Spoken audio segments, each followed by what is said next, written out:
Associates. I'm your architect of business growth and will work with you to unlock your potential and amplify the scale of your company. Today, we're talking about grit and grace, 25 years driving brand performance. I want to thank our sponsors, Irish Titan, an e-commerce and web development firm, Highland Bank, a locally owned community bank, Romaine Berg, a digital marketing agency, Schwegman, Lumberg, Woosner, an intellectual property law firm, and Voyager U, a gateway for building your independent work life. To participate today, you must be in YouTube, and in the comments section, you can submit your questions. While you're there, hit the subscribe and like button as well. And a reminder, you can now catch Club E on your favorite podcast platform. All right, with that, I'd like to introduce today's guest. Welcome, Anne Berg, founder of Vyway. Welcome, Anne. Thank you, Rick. Great to be here. Yeah, and Anne's email is in the comments section of YouTube, so you can catch it there. Anne, thank you again for coming back. We were just talking before the session today that you spoke with us just about a year ago. So to remind the audience about yourself, give them a little background on your firm, what you like outside of work, and just refresh everybody's memory. Okay, thanks, Rick. Really appreciate it. So I started out as a writer in public relations, and early in my career, I spent the first few years on the corporate side, and then the next about 10 years, about a decade in the big agency world. I think I've always enjoyed strategy and even complexity, perhaps because they both have to do with creativity. And what I'm doing lately is I'm trying to learn to step away from my perfectionist tendencies and move a little bit more toward vulnerability. Not an easy thing to do for someone like me, but it's a work in progress. So, And then you like cats, we know that because you told us yes, about that, and you like sailing.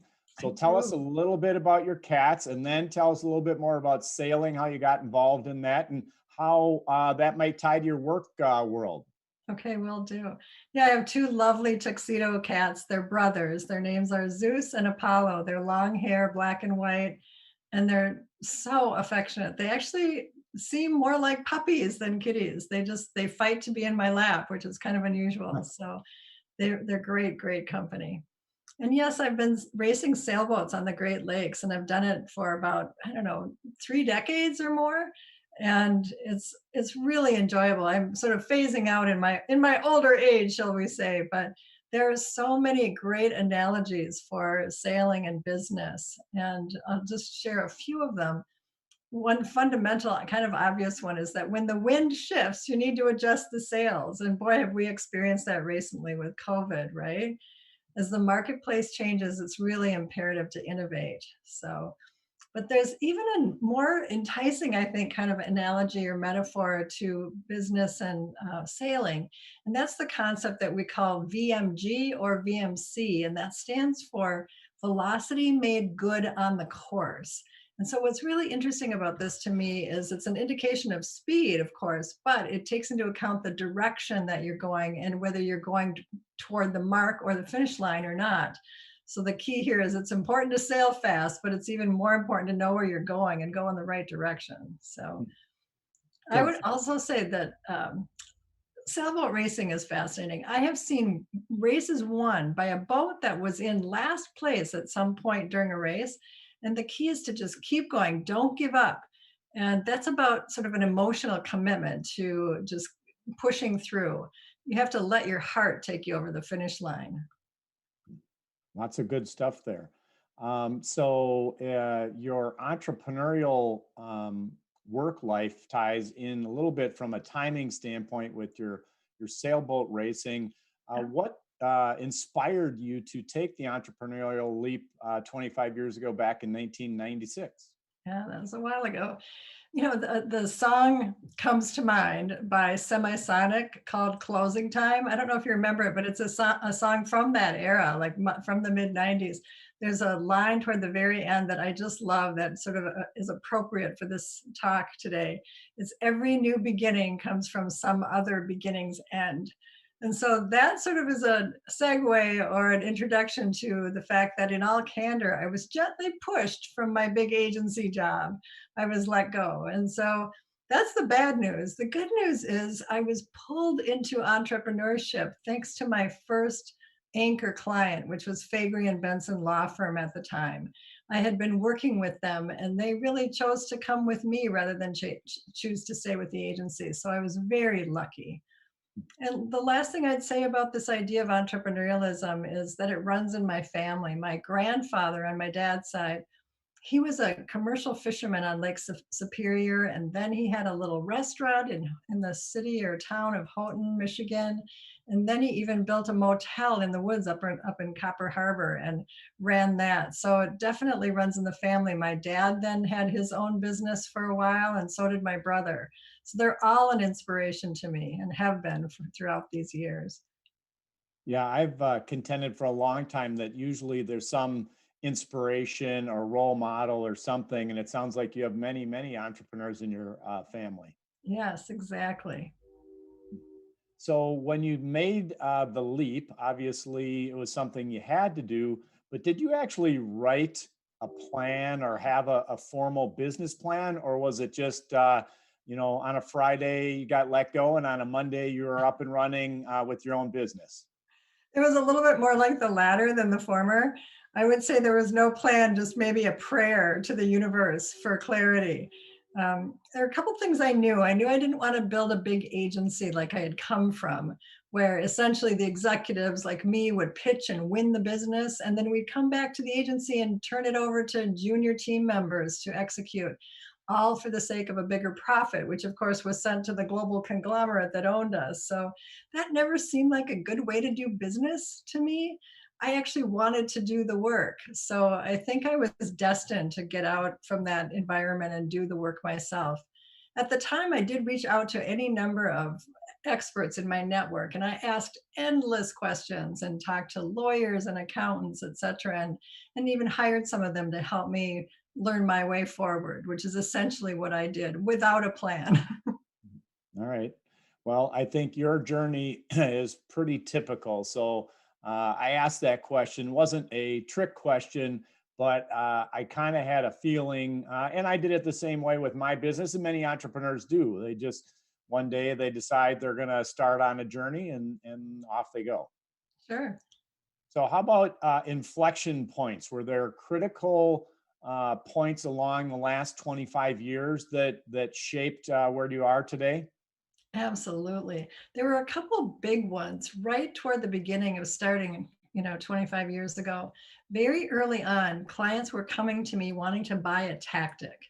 And they really had no awareness or sense of strategy, either business strategy or brand strategy. And so I saw this as an opportunity that they needed guidance and support in that area. And so I created my process that I call Vision Vantage Voice, that we'll talk about a little bit more later, I hope. But it was really inspired by seeing Jim Collins in person, who wrote Built to Last and Good to Great. He was speaking downtown Minneapolis in honor of his first book, Built to Last, and I was just mesmerized by him. I thought he was fascinating, and that really everything he was saying just resonated with me. And some of the work I had done over the years sort of proved out what he was saying was true. And so I kind of adopted his approach to things like mission, vision, values work, et cetera. And at the same time, I also started working with an IP attorney, interestingly enough, doing brand naming kind of on the side. I learned how to create strong brand names, not only from a marketing perspective, but from a legal perspective, which really matters. And it's something I didn't really know or understand prior to that. Now I own federal trademark registrations for my brand name Vyway in 4 different classes of goods and services, thanks to understanding how important that is. Hmm. Well, that's a long way from just taking the leap and not having a business plan. Exactly right. All right. So, describe a little bit more. How do you define branding, and what's your approach to brand strategy? Oh, interesting. Good question. It hits right at the home of the work that I do here. So, I sometimes like to share with people this analogy or idea that Sidney Pollack in his day, when he was a famous director and actor, and he talked about the spine of a movie. And essentially what he was saying is that there's a big idea behind every one of his movies. It's either an idea or a question he's trying to answer or solve by executing the movie.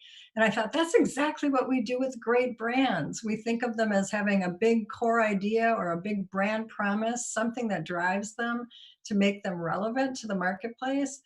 And Seth Godin says it best. He says it's no longer about the stuff you make; it's about the stories you tell. And as we all know, there's been a proliferation of the awareness of how important storytelling is in branding and, frankly, in life, in living.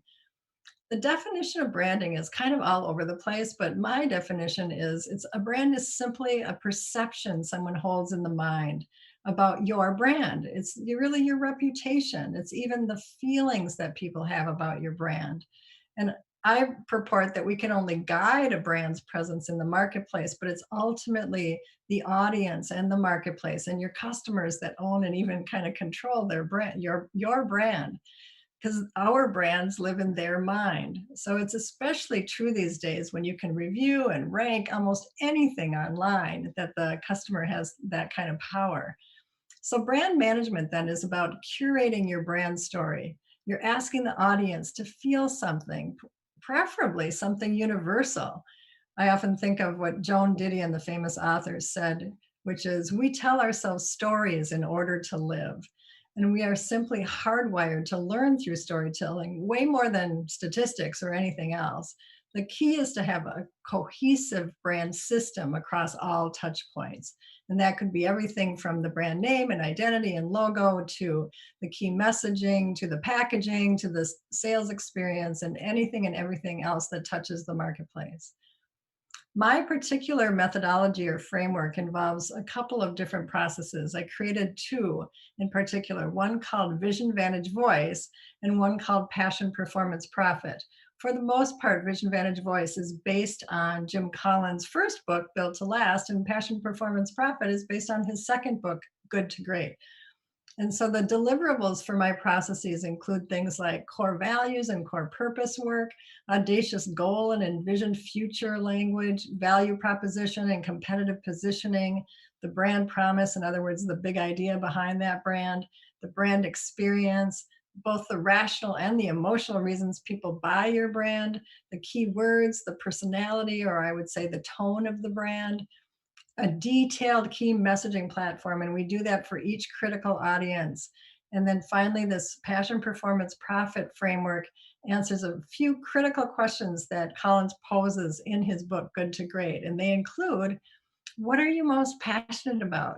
And then what could you be the best in the world at doing? And then what drives your economic engine? And so we address all of those issues in every one of my client engagements. So that all sounds like the recipe or methodology for doing it the right way. All right. So I'm sure that folks that work with you and some other companies that don't also can do it the right way. What about the opposite side, mistakes? What are some of the biggest brand naming mistakes that you see companies make? So there are plenty of them. And by the way, I should first say I am not a lawyer. I don't even play one on TV, let alone YouTube. So let's get that on the record. But I'd say the number one issue is people not really understanding anything about trademarks. Sometimes I've asked a client, so have you protected this brand name or can you own it from a trademark perspective? And they say, oh, yes, I've registered it with the state. That is not the same thing. Or they say, oh, yes, I bought the URL. That is not the same thing. That's just a domain name purchase. And so there is a true process of vetting and knowing whether or not you can own a trademark. And it's worth doing because trademarks are the only form of intellectual property that last forever if you handle them properly or manage them correctly. I think also people have a lot of confusion over the various types of intellectual property. And very briefly, trademarks are about the trade name, as we just discussed, and even trade dress. Um, Colors of packaging, like UPS can own brown trucks or Bachman's can own purple trucks. Copyrights are about protecting creative works, and patents are about protecting inventions. So I think it's important to make sure you understand that and to know how important owning your brand name is. Another big mistake people make is to think that a descriptive name is the best answer. And frankly, it's a little counterintuitive, but a descriptive name is the weakest form of a trademark. So imagine a spectrum, if you will, and on the far left end are the weak brand names, and on the far right are the strongest. On the far left, you have what we call generic or even descriptive brand names, things like aspirin or eye clinic or fast signs. And then in the center, you have this concept of suggestive brand names that just hint at what the brand is all about. And in this case, maybe examples like Staples or even Nike are good examples. Then you have arbitrary brand names, and those are real words. They're in the dictionary, but they really have almost nothing and usually nothing to do with your brand. So, my favorite example, especially locally born here, is Caribou. What does Caribou have to do with coffee? Absolutely nothing, right? But it's a very strong brand name. And last but not least, we have coined or made up words. And these are words like Kodak or Venmo or Vyway. And these are the strongest forms of intellectual property from a trademark perspective. And it's very counterintuitive because they don't describe what you do. So the key there is to have what I call a descriptive tagline. So mine is Vyway Market and Brand Strategy. So you know by looking at my identity what I do. Then I think another mistake people make are not considering the very broad and kind of complex array of criteria that make up whether or not your brand name choice is strong or not. There's kind of the emotional ideas and then the rational ideas. The emotional ones are things like, do people like the name? What's the connotation of the name? What's the personality of that name? On the rational side, it's more about the trademark ownability. Is it simple enough to remember? Is it pronounceable? And can you obtain the URL, the .com preferably? So those are some of the biggest issues with brand naming. Sure. Well, you started that by saying you weren't a lawyer, nor have you played one, but with that description, it sounds like maybe as a side hustle, you have played one on TV or YouTube or something. So, Maybe. so thank you. Hey, Sure. on the theme of mistakes, outside of brand naming, what are some other common either branding or marketing mistakes? Oh, I love this question. So I always teach clients or share with clients that everything you do and say, and sometimes even things you don't do or say, are either on or off brand. And what do I mean by that? I just mean that it either supports the business and brand strategy or it doesn't. And the only way to really know that is to have done the strategy work first, all the work that we just talked about a couple minutes ago.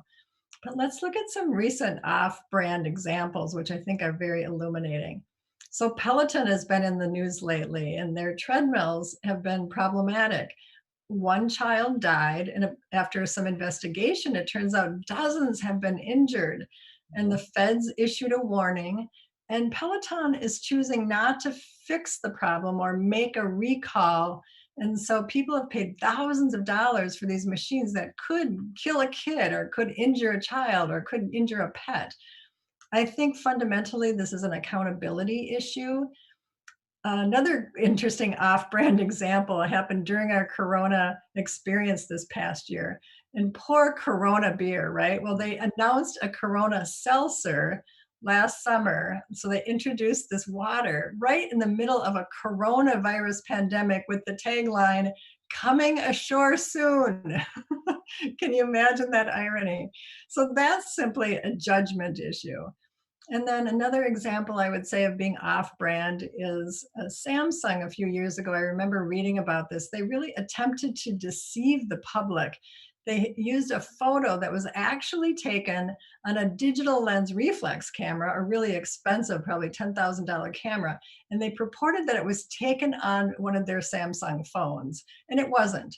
And they got busted because of it. And so this is really an authenticity and transparency issue, and it comes down to trust. And if you lose trust with your marketplace, there's a really hard chance to win anything back. Hmm. All good examples. Thanks for sharing those with us. Absolutely. So, 25 years ago, you set out on your own business journey. Talk a little bit about your business model since you're the only employee at Vyway. Exactly. I had profound clarity about this from the very start. Even though I didn't have a plan in my mind's eye, I did not want to build like a big agency environment. And I think that was a thanks to all the hiring and firing I did in my agency roles. The ad agency business is pretty cutthroat, and you win business and you hire people and you lose business and you fire them. And so it's kind of a revolving door, and it can be a little bit of a challenging work environment. So I didn't want to do that. Instead, I wanted to do the work myself. I wanted to win the business, own the business, earn the business, and then do the work. So I always serve as my client strategist, creative director, meaning I oversee the whole creative process. But within that process, I'm the writer. I'm a copywriter and editor, and I always have been and always will be. And then of course, I'm the account manager. But then I hire highly vetted collaborative partners and form custom teams to do the work. So graphic designers, web developers, and media buyers, that sort of thing. And we all get together and form a custom team and work together. It's funny about in seventh grade, I entered a science fair contest. And guess what? I won for not the science experiment I did, but for having the best booth design. I think that's like the funniest, most ironic story. So it was then and there I knew I needed to pursue a creative career path. I was inspired to do that. And I knew it probably, science and math probably wasn't my thing. So, what did the booth look like? It was a brilliant blue, and it was all just like I am, perfectionist, organized with headlines and really well. Back then, this was so long ago, there were no computers. It was all like rub down type, if anyone even knows what that is. And it was just beautifully done. And the judges were so impressed, they gave me an award for having the best designed booth, which I thought was pretty funny. Well, nicely done, Thank you. and a kickoff to your journey. Exactly. Long time ago in seventh grade. Yeah. Say, talk a little bit about how branding is different from B2B versus B2C, and how does that impact marketing and sales, and any other kind of insights as to the branding for, again, differences between B2B and B2C? Oh gosh, great question. So one of my sort of mantras, if you will, is if you have a sales problem today, you likely had a marketing problem a year ago. So I think about branding as managing reputation. I think about marketing as inspiring momentum and accelerating momentum in the marketplace. And I think about selling as managing and building relationships. And essentially, in my mind anyway, branding and marketing are really the engine fuel that drives sales.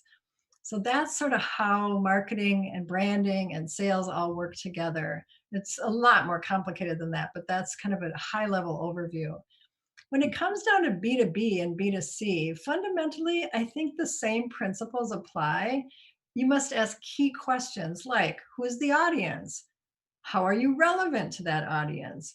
And keep customer centricity as a core focus of your work. Know the voice of the customer, align the customer journey with the brand. So, that said, there are a number of differences, but no matter what, it's always strategy first and then tactics. But for B2B, I'd say it's typically a more complex, lengthy, maybe even, and layered process. Think narrow market. And then B2C, it's typically more direct and transactional. Some say more emotional. Think mass market. I don't necessarily agree that B2B is less emotional. We are all emotional human beings. We make our decisions in our older limbic brain, and then we justify and rationalize that decision in our prefrontal cortex, in our new brain. Ultimately, the goal is to deliver value. And whether it's the efficiency of enterprise software or the joy of a new car, every one of those decisions has both emotional and rational factors at play that impact the brand experience. And I think one of the issues for brand managers is they tend to, especially for B2B, they tend to focus on the rational factors and forget that it's really an emotional play as well. All right, lots of good stuff there. Thanks for that. Yeah. And then shifting gears, talk a little bit about situation or stages.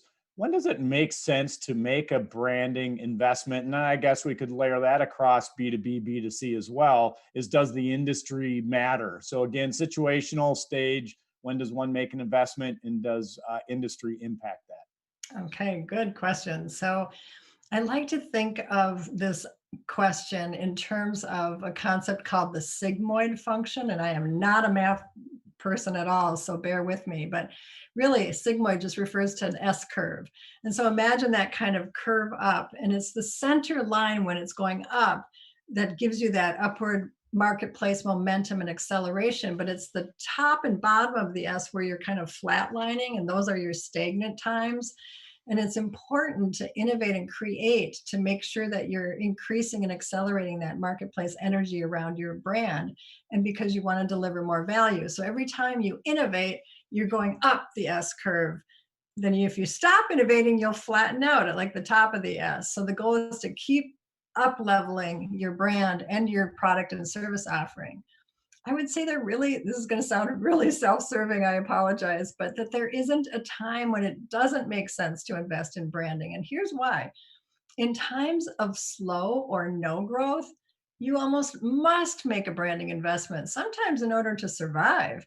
And then in times of high growth, you can easily afford to make that investment to keep that momentum going and then avoid those terrible downturns.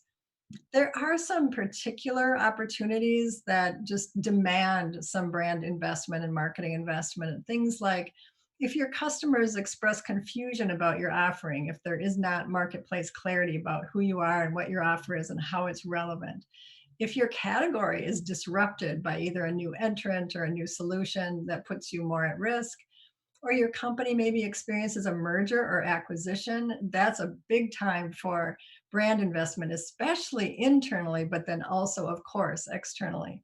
And when your company introduces a new product or a new service, or of course, if they change their name.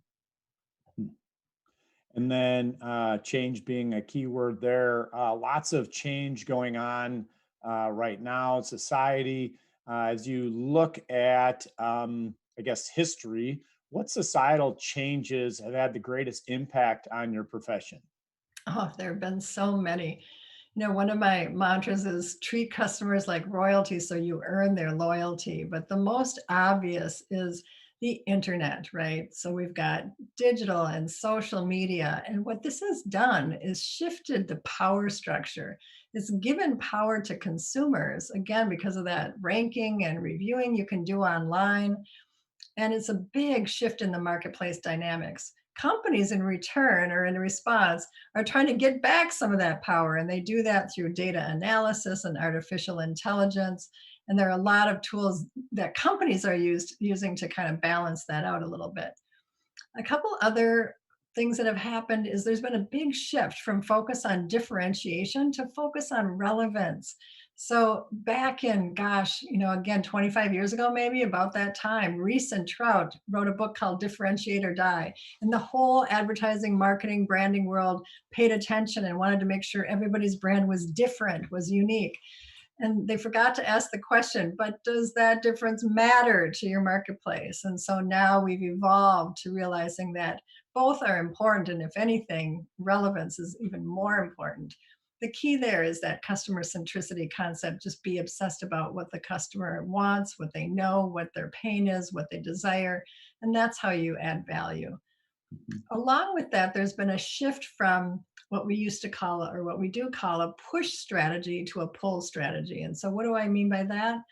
A push strategy is more of a transactional sales approach. It's the old idea that if I build it, they will come, which has proved not to be such a successful way to go about marketing and branding. And so more of a pull strategy works better. It's a brand appeal approach. You create the aura around your brand that you want to create, the story, the ideas, the energy, and you attract people to your brand. You pull them toward you. And the last, I think, big disruption has been the advent of B corporations. They really care about balancing profit and purpose. They're embracing transparency and accountability, and they're doing good work for society. They're truly living their core values, they're living their why, and they're focusing on things like sustainability and diversity. And they do this all in hopes of creating a better world. Two companies that I admire that I think are doing this well. They both happen to be in the apparel industry. They have focused on sustainability, and one is Patagonia and one is Eileen Fisher. And they're both building these cycles or circles of reinvesting in existing apparel. So if you own a Patagonia jacket and you don't use it anymore, you can send it back to them and they'll refurbish it and resell it. And Eileen Fisher does something similar, but I think they pretty much deconstruct all the materials you might send back and create something entirely new. And I think those are sort of combating the issue of fast fashion, which is a big problem in our economy because of the sustainability impact. The last thing I'd say about this is just a little statistic I recently read, and I have read it more than once, that about 30% of millennials are willing to take a pay cut to work for a company whose core values that they admire. Now, think of the profound impact that will have on corporate behavior moving forward. Hmm. Very interesting. Hey, reminder to our audience, if you'd like to submit a question, you can go into the comments field of YouTube. Also, while you're there, hit the subscribe and hopefully the like button, as we'd prefer to let you know when we're going live with future events. So again, hit please the subscribe and like button. So Anne, you touched on earlier, several people in your family were entrepreneurs. What about heroes? That's a big word, obviously, or major influencers then and now. Probably starts with your family, but who knows? But talk a little bit about who have had the most influence on you. Oh, sure. Absolutely, my family is key to this. But then when I think about this question, there's such a broad array, right? I think I'd have to give credit to our Nobel Prize author, Toni Morrison, whom we lost, I think it was in 2019. She showed us the power of language. And as a writer, I just had such deep admiration for her. And I majored in English and studied her work in college and was profoundly moved by her and her work. Then that Jim Collins influence is significant. I've mentioned him a couple of times. One of the reasons I am fascinated by his work and drawn to it is, unlike so many other marketing and branding books, his are not just his musings on the topic. It's really the result of decades sometimes, or at least 10 years of really empirical research trying to answer a business question or solve a business problem. So he taught us the role of business strategy and how important that was. Susan Cain, I love her book called Quiet, how to manage in a world that can't stop talking.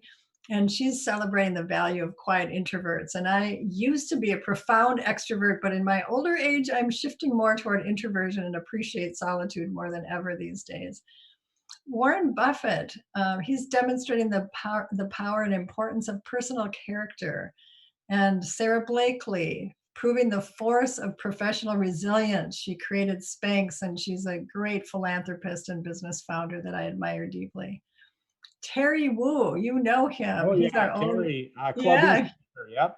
yeah, I think he's spoken at Club E, and he is just a man filled with wisdom. He's our own local neuromarketing guru. And so already knew about the idea of decisions being made in the limbic brain, but he helped reinforce that. And so he's been amplifying the sort of the influence that emotion has on human decisions, which is, again, so powerful in marketing and branding. And last but not least, I'm going to cite Amanda Gorman. She's a new addition to my list of heroes, but she's the inaugural poet from Biden's inauguration day and a powerful activist.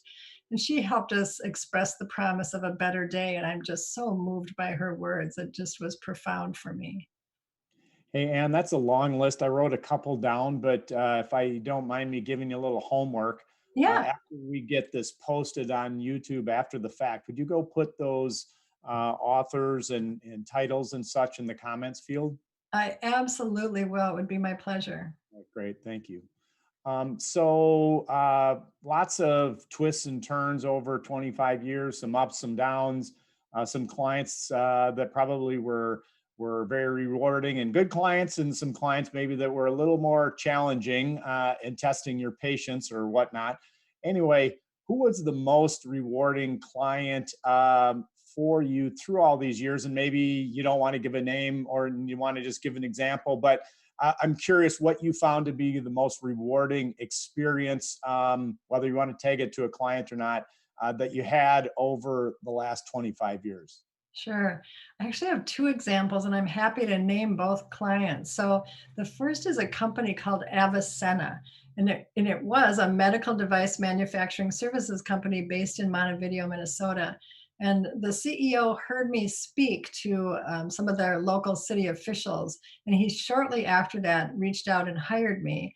I became the agency of record for them for 5 years, working on all of their branding and marketing and starting over from scratch and kind of throwing everything out the window, including the baby and the kitchen sink. And then 5 years later, lucky them, they were, and it was a small privately held company, but they were sold to a big $5 billion global entity called Amatec. And I've had the pleasure of doing some work for Amatec too, but as you might imagine, they have their own marketing out in the East Coast, I think. So that was very rewarding because it was the full process of working with the client on creating the brand and then implementing and executing all the marketing communications over that 5 years so that it built such momentum. It became known in the industry and then became sold. So that was really exciting. Kind of a similar situation was a company that I worked with, and I actually named this one. It's called Seeyond Architectural Solutions, and the brand name is Seeyond. And it's a combination, as you might guess, of the words see and beyond. And the executive that ran that business unit had worked with me at previous organizations. So I had a proven track record in his mind. And I went in there and did sort of the same thing I did with Avicenna. I worked with them for 5 years on everything from brand naming and strategy to all forms of marketing communications. And it included websites and PR campaigns and ad campaigns and email campaigns and just about everything you might imagine. And then they were sold to 3form, which is a global leader in architectural building solutions. So I think, and that after that was after 5 years, and to this day, I still occasionally get, and that was, I think I ended that work 5 years ago, and they to this day, I get a phone call or an email from someone saying, "Hey, I want to buy some of those Beyond Architectural Solutions," and so I turn them over to 3form, of course.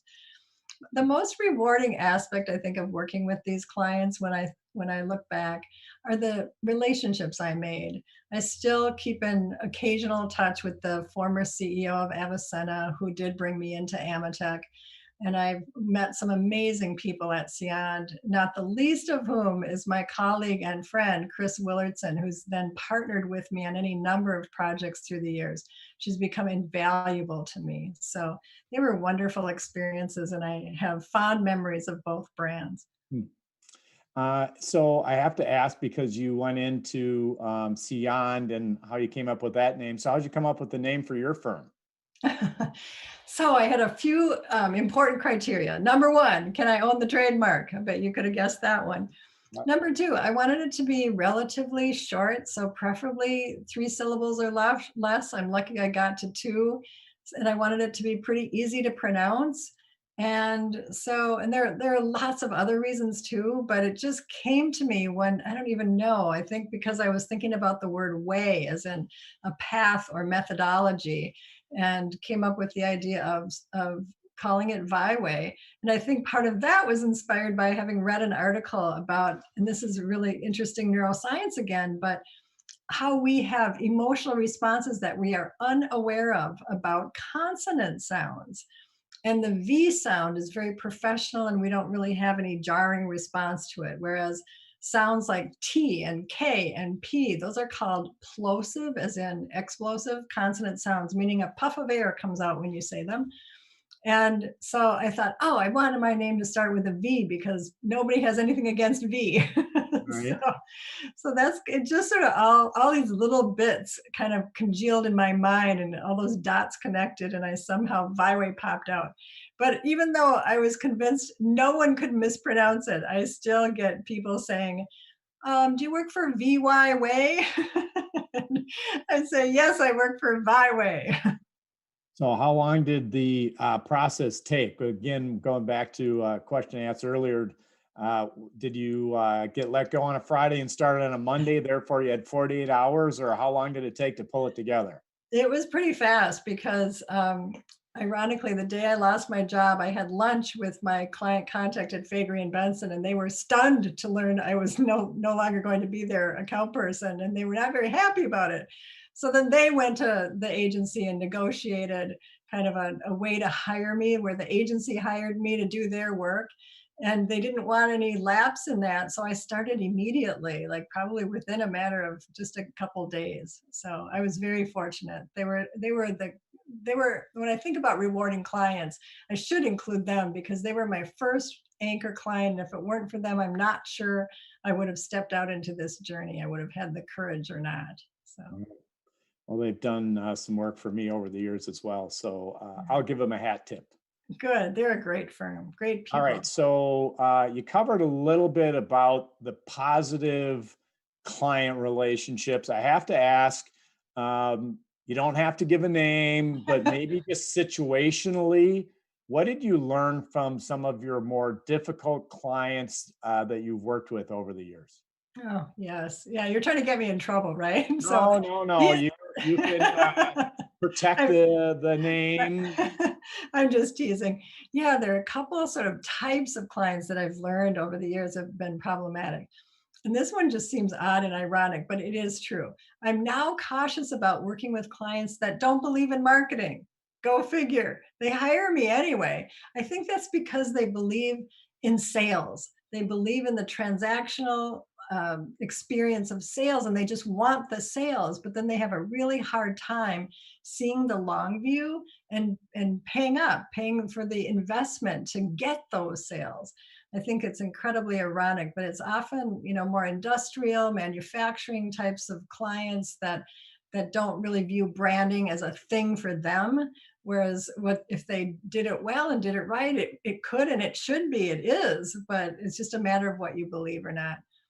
Another really difficult client situation that I've experienced is when really big, important branding and marketing decisions are made by committee.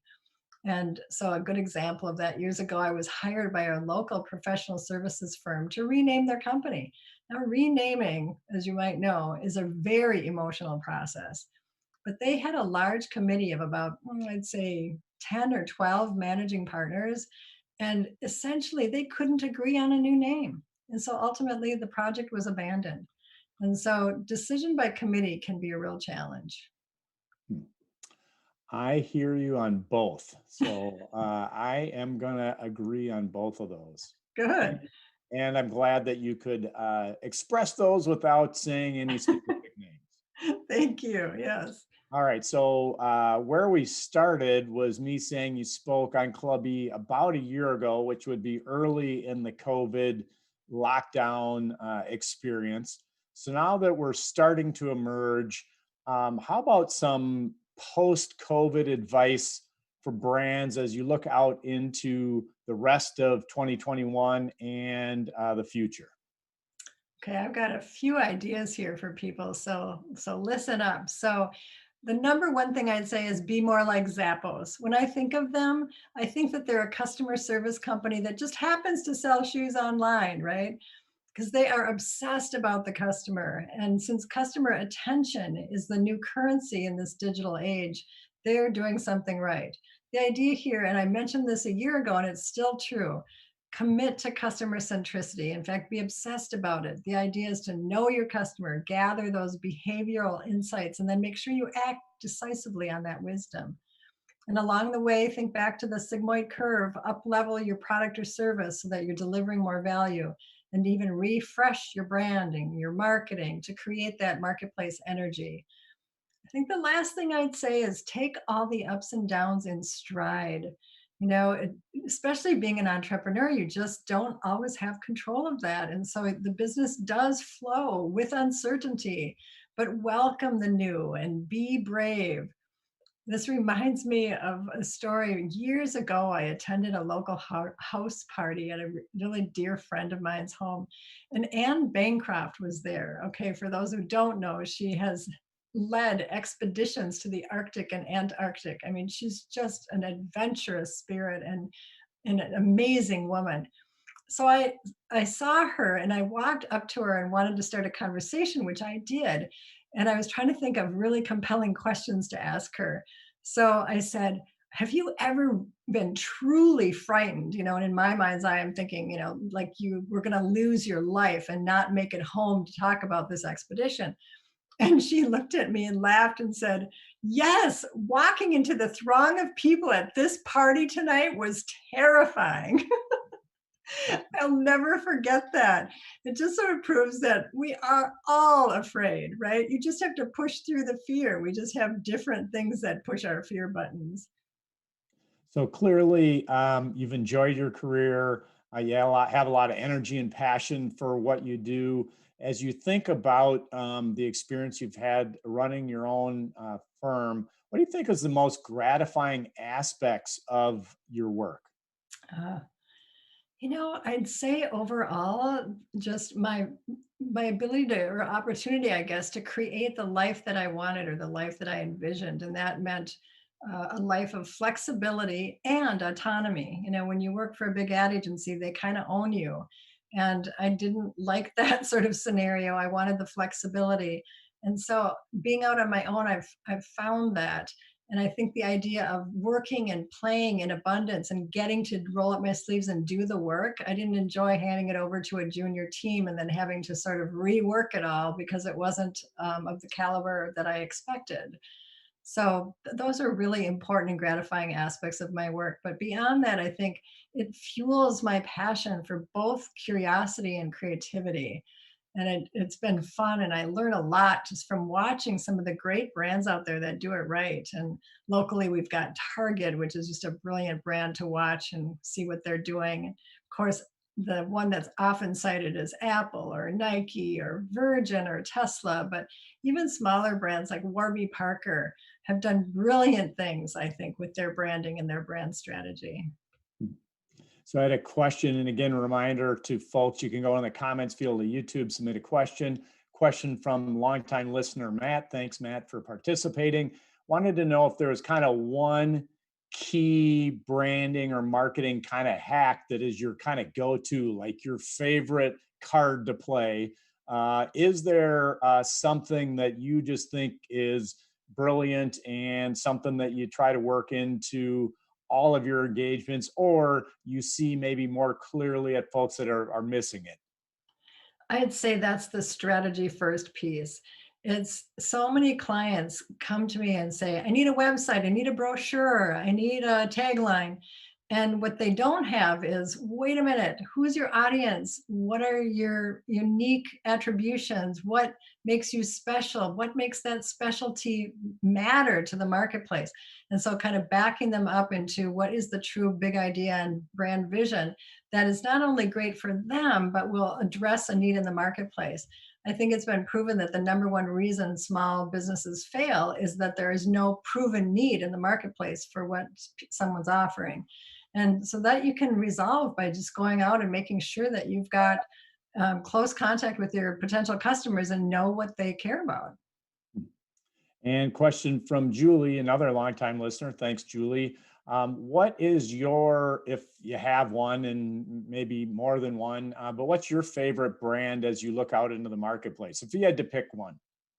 If I had to pick just one, I might say Patagonia. And I mentioned them earlier, but being a sailor, that's how I first sort of met up with Patagonia because I think I was shopping at a local kind of sporting goods, outdoors type store. It might have been Midwest Mountaineering. I can't remember. It was so long ago, and came across their brand, and then realized that they too do marketing and branding so well. I don't know that they still do this. I think they do, but they were the first ones to come out with a catalog featuring their own customers. So, and the catalog was enormous. It was a full tabloid, like almost like a newspaper size, with full page and double spread photographs of their own customers using their products, which was just such a brilliant move. And to say nothing of the fact that they've been very sensitive through the COVID experience. And on top of that, with this new emphasis on recycling the apparel, I think they've really been a leader in the whole world. And I have great admiration for them. Sounds like a good field trip to go visit. Yes.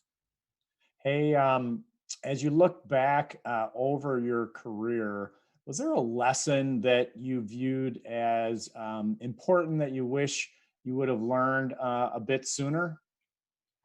I think there are probably many. It'd be hard to narrow it down to just one or two, but I'd say one of the biggest ones is don't stress about the lulls. And lull is a word we use in sailing, of course.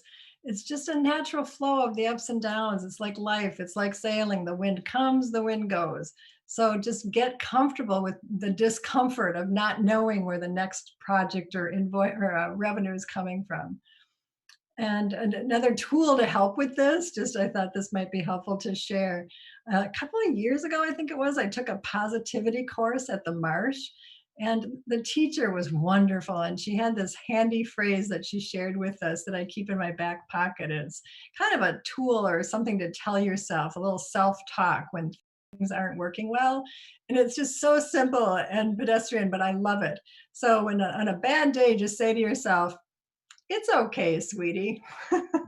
So I often pull that out and use it to tell myself or to even tell somebody else, it's okay, sweetie, don't stress about it.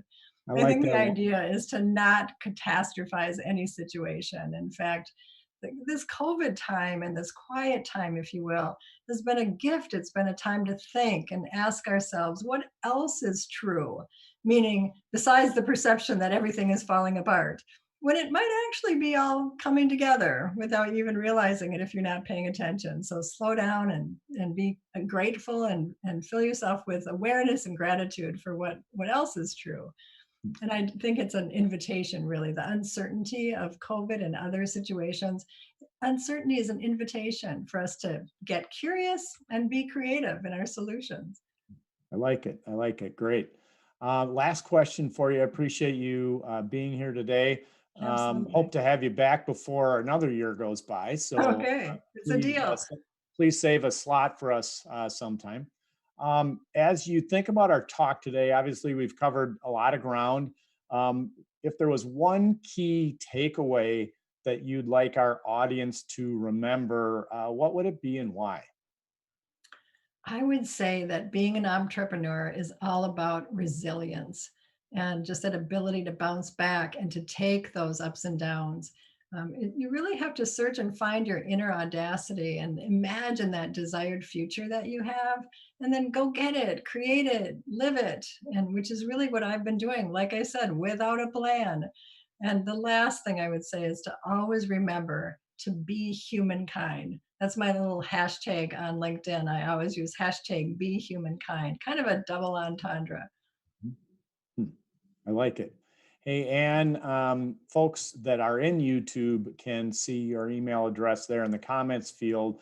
But for those of the audience out there who are not in YouTube or listen later in podcast, what is your email address? It is Anne with an E, so ANNE at Vyway.com. And Vyway is spelled V as in Victor, YWAY. All right, Anne, thank you very much for being with us today. Appreciated the time, the wisdom, and look forward to having you back. So again, thank you very much. Oh my gosh, it's been my privilege. Thank you so much, Rick. All right, take care. All right, you too. Bye bye.